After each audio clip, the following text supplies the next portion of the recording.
تو وہ یہ جو سارا مڈل ایسٹ کا جو پرشین گلف کا پورٹ ہے یہ قصہ ختم ہو گیا ہے. اس قصے کو آپ سمجھیں کہ یہ ہسٹری ہے. اب اس کے ہسٹری میں رہتے ہوئے جو قریب ترین پورٹ ہیں وہ ہم ہیں, گوادر ہے اور کولمبو ہے. اگر آپ تاریخ میں جائیں گے تو آپ کو نظر آئے گا کہ اس علاقے میں جو ٹرانس شپمنٹ پورٹ تھی, جو چائنا سے سامان آ رہا ہے, وہ جا کر کولمبو میں ٹرانس شپمنٹ میں جائے گا, پھر وہاں سے وہ سلالہ جائے گا, یا وہ دبئی جائے گا, یا ایران جائے گا, یا عراق جائے گا. اس کے بعد اب وہ اس کا جو ایک کمرشل ہب دبئی بن گیا تھا, وہ کمرشل ہب اب آپ کو شاید دوبارہ ریوائیول میں ٹائم لگے اور شاید وہ کبھی نہیں ہو. لیکن شبر زیدی صاحب, ایک چیز اگر آپ ذہن میں رکھیں تو میرے خیال میں وہ بھی ہمیں دیکھنا چاہیے, اس کو بھی وے کرنا چاہیے, اس کی بھی امپورٹنس ہے کہ جب بھی کوئی پرابلم ہوئی ہے دبئی کو یا فار دیٹ میٹر یو اے ای کو, جب بھی کوئی پرابلم ہوئی ہے, اکنامک پرابلم جب بھی ہوئی ہے, تو انہوں نے اسٹرائک بیک کیا ہے. سو یو اے ای والوں نے اسٹرائک بیک کیا ہے, پھر دوبارہ سے اکنامک ایکٹیویٹیز جو ہے وہ وہاں پہ ریوائیو ہوئی ہے. آپ کووڈ سے پہلے دیکھ لیں, ابراہیم ایکارڈ کرنے کے بعد وہاں پہ اکنامک ایکٹیویٹی پھر ہوئی, ریوائیو ہوئی.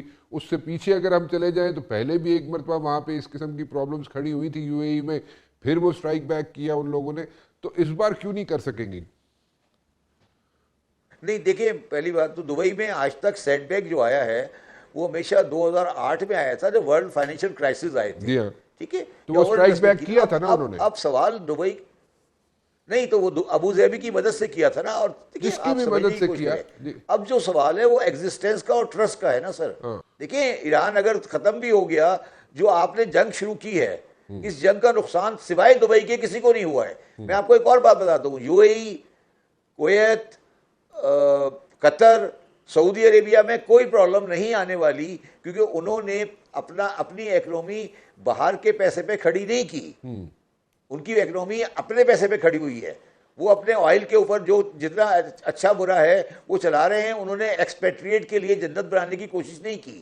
دبئی کا جو آبجیکٹو تھا وہ یہ تھا کہ وہ باہر والے کو اٹریکٹ کر رہا تھا کہ تم اپنے ملک سے پیسے بناؤ, حوالے میں لاؤ, یہاں کمیشن رکھو, ہم تمہیں یہاں عیاشی بھی کرائیں گے, اچھی لائف بھی دیں گے, تم یہاں آ جاؤ.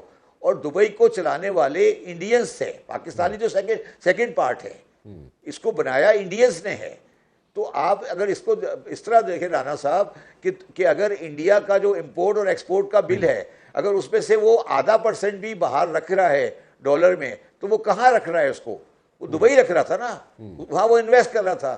میرا اپنا خیال ہے, میرا اپنا ذاتی خیال ہے کہ آپ کو ساؤتھ چائنا سی یا اس علاقے میں اور ایسا کوئی کنٹری بنتا ہوا نظر آئے گا جو کہ ان ٹیکس رجیم سے فائدہ دے گا. دیکھیں, دبئی بھی کیوں بنا تھا؟ دبئی اس لیے بنا تھا کہ آئل کی اکنومی چل رہی تھی, اس کو انڈیا کی اکنومی چل رہی تھی, پاکستان کی اکنومی سے 25 کروڑ لوگ پیسے بنا کے دبئی میں پارک کر رہے تھے. انڈیا کی اکنومی نے جب ایک دم بوم کیا ہے تو وہاں سے ایک سرٹن اماؤنٹ کا پیسہ دبئی میں پارک ہو رہا تھا. اب وہ جا کر موریشس جائے گا یا کسی اور جگہ جائے گا. دیکھیے فرق کیا ہے موریشس میں اور دبئی میں. موریشس اور دبئی میں فرق یہ ہے کہ موریشس میں آپ کا ٹیکس بالکل کم ہے, مگر آپ موریشس میں رہ نہیں سکتے. دبئی نے یہ ایڈوانٹیج دیا تھا انڈینس کو کہ آپ دبئی میں رہ بھی سکتے ہو, عیاشی بھی کر سکتے ہو, کار ریسنگ بھی کر سکتے ہو, وہ ہم آپ کو ایڈڈ ایڈوانٹیج دے رہے ہیں. یہی ایڈوانٹیج تھا جس کی وجہ سے لوگ دبئی گئے تھے اور انہوں نے دبئی میں انویسٹ کیا تھا. اب یہ میں نہیں کہہ رہا کہ میری بات صحیح ہے, وہ ایڈوانٹیج آپ رکھ سکو گے جب آپ کا ٹرسٹ گیپ ڈیولپ ہوا ہے اگینسٹ ایران. ہٹ کر رہے ہیں وہ دبئی کی ان کمپنیوں کو جہاں پہ امریکن کمپنی بیٹھی ہوئی ہیں. تو کیا وہ آپ کے خیال میں ایک ایگریسو یا اریٹیٹڈ ایران دبئی میں رہے گا؟ ایک پورٹ ڈیولپ ہو رہی ہے عراق میں جس کا نام ہے FAW. FAW is going to be the largest container port in the world. اچھا, اور یہ پورٹ ڈیولپ ہوگی جو کہ ٹرانزٹ کرے گی اس رستے سے, اور وہ نہر اور سوئس کو بھی اوائڈ کر کے یہاں سے وہ سامان لے جانے جا رہے ہیں. اور مڈل ایسٹ کا نقشہ اب وہ نہیں ہونے والا جو ہم سمجھ رہے تھے. اور آپ یہ بالکل دماغ میں رکھیں کہ ایک کنٹری ہے جس کو زندہ ہونا ہے, اس کا نام ہے عراق. اس کی آبادی 8 کروڑ ہے اور اس کے پاس $140 بلین کا ریزرو ہے, اور اس کے پاس ہیوج ریزرو ہے آئل کا. فوک سے پہلے جو پورٹ ہوگا, جو فوک کو فوق کو فیڈ کرے گا وہ گوادر اور کراچی ہوگا، اگر ہمیں عقل ہو اور اپنی چیزوں کو سمجھ سکیں۔ اچھا، گوادر میں جو میری نالج ہے وہاں پہ ویسلز آ سکتے ہیں، ڈیپ سی تو ہے، بٹ بڑے جہازوں کے لیے وہاں پہ کیپیبلٹی کو انہینس کرنے کی ضرورت ہے، اور دیکھیے وہاں میں پہ آپ کو تھوڑا سا ایک کی چیز جا سمجھا دوں سکتی ہے، گوادر کے بارے لیکن میں۔ when it comes to like ہمارا کراچی پورٹس، وہاں پہ تو بہت انویسٹمنٹ کی ضرورت پڑے گی، سو وہ اتنی ہمارے اندر دیکھیے میں آپ کو کیپیسٹی ایک ہے؟ چیز گوادر کے بارے میں سمجھا دوں، جی میں آپ کو گوادر کے بارے میں ایک چیز سمجھا دوں۔ دیکھیے اگر آپ مشرف کا زمانہ یاد کریں تو گوادر پورٹ کو ہم نے دیا تھا سنگاپور پورٹ اتھارٹی کو کہ آپ گوادر پورٹ ڈیولپ کریں۔ کس کے لیے؟ ٹرانس شپمنٹ کے لیے۔ ٹھیک ہے، یہ جو سی پیک کی کہانی آپ لائے نا، یہ بات کی کہانی ہے۔ ٹھیک ہے، گوادر کی ٹرانس شپمنٹ الگ چیز ہے اور سی پیک کی کہانی الگ چیز ہے۔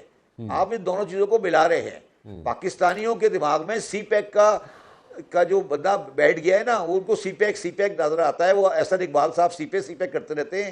سی پیک ایک الگ چیز ہے، گوادر پورٹ کا ٹرانس شپمنٹ ایک الگ چیز ہے۔ تو اسی طرح کیا سجیشن ہے آپ کی، جو کراچی پورٹس ہیں ان کی انہینسمنٹ کیسے کی جا سکتی ہے؟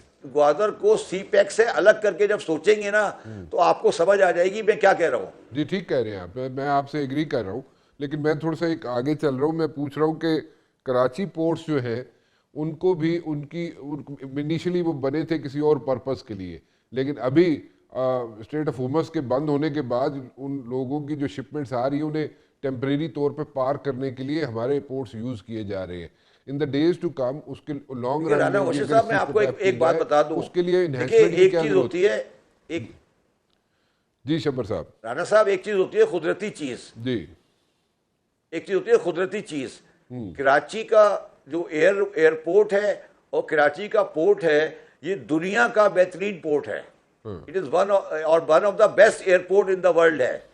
اس سے بہتر ایئرپورٹ نہیں ہو سکتا، جس کا 365 ڈیز کا لینڈنگ ہے، اور کبھی یہ ایئرپورٹ آج تک بند نہیں ہوا آن اکاؤنٹ آف ویدر۔ ٹھیک، similar is the case with Karachi, جس میں کبھی کوئی طوفان نہیں آیا آج تک تاریخ میں۔ اب ہماری بدقسمتی یہ ہے کہ ہم نے اپنے ہاتھوں سے کلہاڑی لے کر کراچی کے ایئرپورٹ کو اور کراچی کے پورٹ کو تباہ کیا ہے۔ تو بس میری درخواست یہ ہے کہ کلہاڑی کو رکھ دیں اور خدا کا واسطہ ہے ہمیں ان دونوں چیزوں کو چلانے کا موقع دے دیں۔ ٹھیک ہے، بالکل ٹھیک ہے، بالکل ٹھیک ہے۔